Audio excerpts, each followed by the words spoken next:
As we investigate some of these organic molecules, which contain bonding with carbon as the central atom, we need to now start looking at various types of bonds and sigma versus pi bonding. We said that sigma bonds have head-on overlap and pi bonds have side-on overlap, but what exactly do we mean by that, and how can we visually represent this? If we look at a hydrogen molecule, which is H2, we can represent that by the head-on overlap of two 1s orbitals. So this is a fairly simple picture to represent. But what happens when we have something like C2H4? In C2H4, if we drew the molecule, we have carbon forming single bonds with hydrogen, and there's a double bond for the carbon-carbon center. Okay? If we look into the hybridization is going to equal Sp2 for each one. And we can look at that hybridization by looking at the number of sigma bonds. You have S1P2, where there's going to be 3 in terms of the number of superscripts here. That's going to equal to the number of sigma bonds. So each of these single bonds are going to be sigmas. When we have a double bond, we have 1 sigma and 1 pi bond here. So each carbon is going to be Sp2, which leaves another p orbital for bonding. And if they're close enough, we could form a potential pi bond. So if we have an Sp2 hybridization, basically the way we can look at the hybridization is we have one hybrid that's going to look like this, another that's going to look like this, and a third that's going to look like this. And these are going to be 120 degrees from each other. So this is our Sp2 hybridization. Remember, we have 1s and 3 p orbitals available for bonding. The sp hybrid is going to take care of each of these, and that will leave one more p orbital that's going to be sticking straight up and down about the y-axis if the y-axis is coming out of the page. So basically the way we can look at this, if we look at this C2H4 molecule in the plane of the board, or in the plane of this page, we're going to have one lobe that looks like this, another that looks like this, and a third that looks like this. These two guys out here are going to overlap with the 1s orbital on the hydrogen. Okay? The other carbon is going to form a sigma bond with the other Sp2 hybrid. So we're going to have something that looks like this.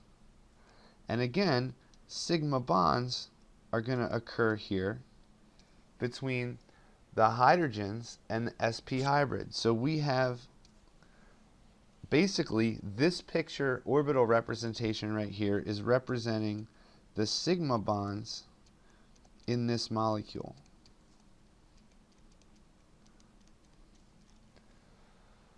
But another bond is formed, this pi bond, and basically in order to show the pi bond, we need to look at this molecule in 3 dimensions. So let's just say this is our carbon-carbon bond. We have one of these hydrogen bonds coming out of the board, one going back into the board. So we have something that looks like this. All of our sigma bonds have already formed, but we have a p orbital on each of these carbons. The overlap right here is not nearly going to be as strong as it is right here, but there can be this side-on overlap or a pi bond that's going to result. And the pi bond results from the side-on overlap between this entire p orbital and this entire p orbital.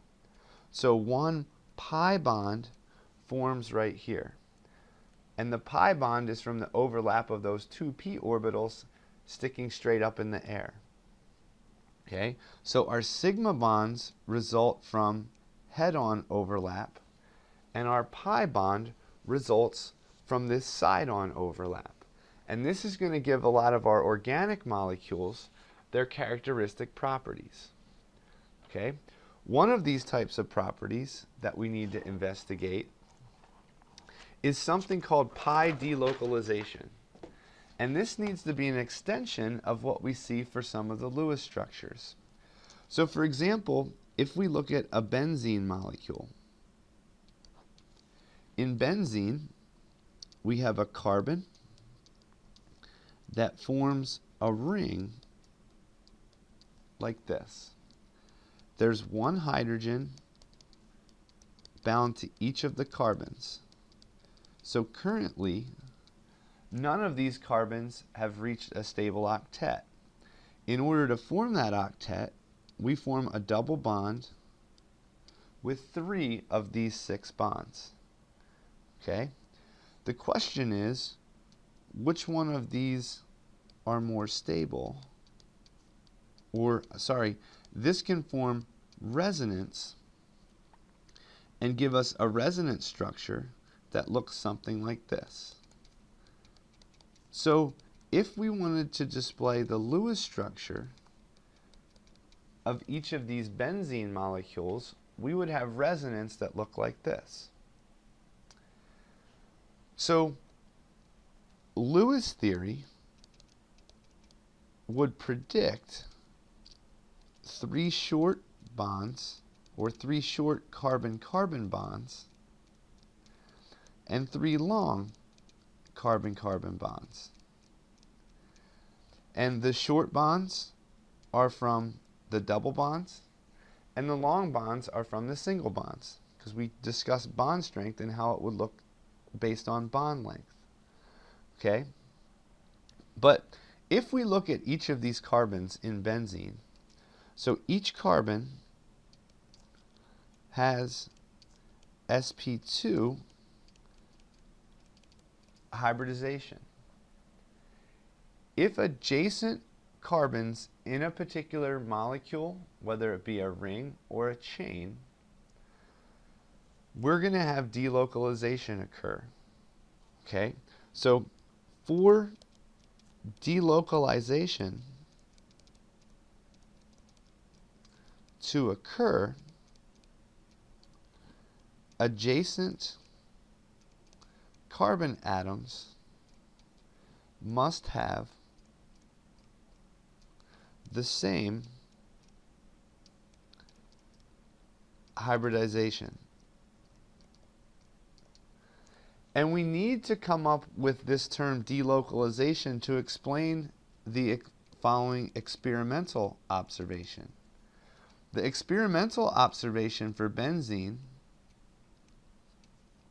shows 6 equivalent carbon-carbon bonds. So we don't have any short bonds or long bonds. All of these bonds are going to be equivalent.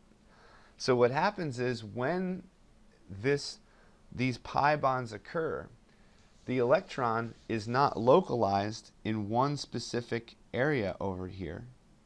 The electron is delocalized throughout the entire ring. And sometimes we represent that in one of 2 ways. We can show these equivalent bonds by saying, here we have each of these carbon atoms forming this ring, and we can put a circular dot like this to show that each of these are going to be equivalent. Okay, so what we can show is all of these bonds as this little dash circle around the inside. Okay, organic chemists will abbreviate this sometimes by drawing the benzene ring like this, because they're going to simplify things greatly, not even put C's for the carbon, completely drop the hydrogens, and show the benzene ring like this. But the moral of the story here is that we get 6 equivalent bonds due to the electron being delocalized throughout the ring. So this pi delocalization is going to allow us to explain some of these experimental observations, and we can now look at some of the orbital pictures and use some of our online resources to picture what's happening here.